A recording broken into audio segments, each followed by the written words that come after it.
The Washington State Liquor Control Board, in an effort to justify staying relevant, has decided to take it upon themselves to be the dictators of newly legalized and regulated Washington I-502 marijuana industry and Washington State medical marijuana.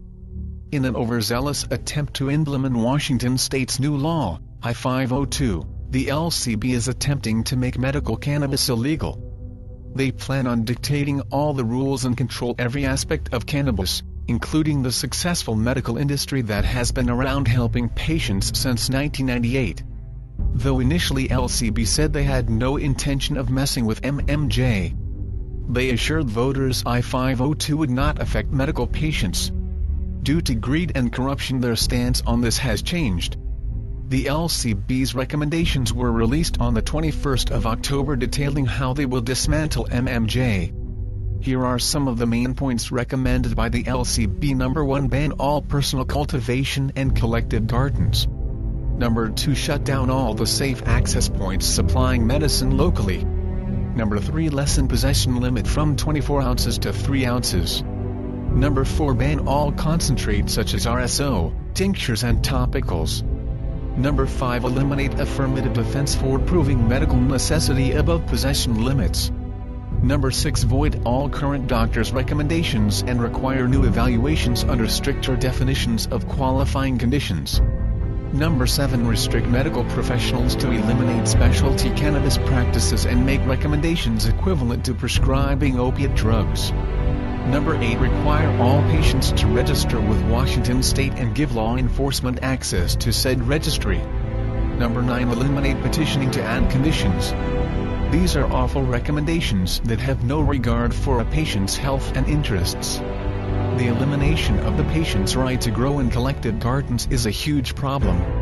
Patients would lose preserved cannabis genetics that help with their specific medical conditions, preventing the patient from consuming the types of cannabis strains with more therapeutic benefit. Not to mention the indoor gardening equipment shops would also indefinitely suffer severely. These recommendations also force the patients into paying steep excise taxes, as producers add 25% tax, processors add 25% and retailers add 25% tax on sales. The only compromise to cannabis being medicine is a proposed exemption for the additional sales and use taxes collected at point of sale, which is really just a slap in the face anyways.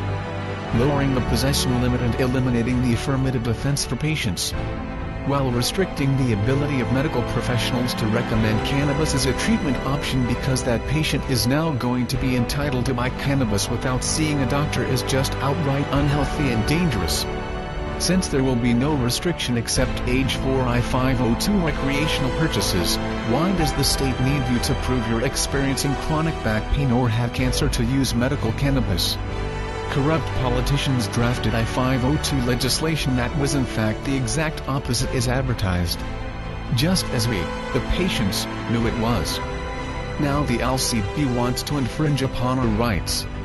They are trying to get these recommendations passed as quickly and quietly as possible for them. Please help expose their tyranny in this state. It is time to make a stand against these criminals and spread the word. Time to show your support in any way you can. Let's make sure we put our medical cannabis patients before the profits of recreational marijuana users in this state. You can show your support for Washington's medical cannabis patients by checking out the Cannabis Action Coalition online at www.cannabisactioncoalition.com. The CAC has a meeting every Sunday at 11 a.m. sharp in Seattle. Details are on their website. You can also join the online discussion anytime at Northwest Green Thumb. That's nwgt.org. Please forward this video to as many people as possible. We need to send emails and letters to as many legislative members of Washington State as possible. Get the word out. Every voice counts. Our unity against this tyranny will make us strong.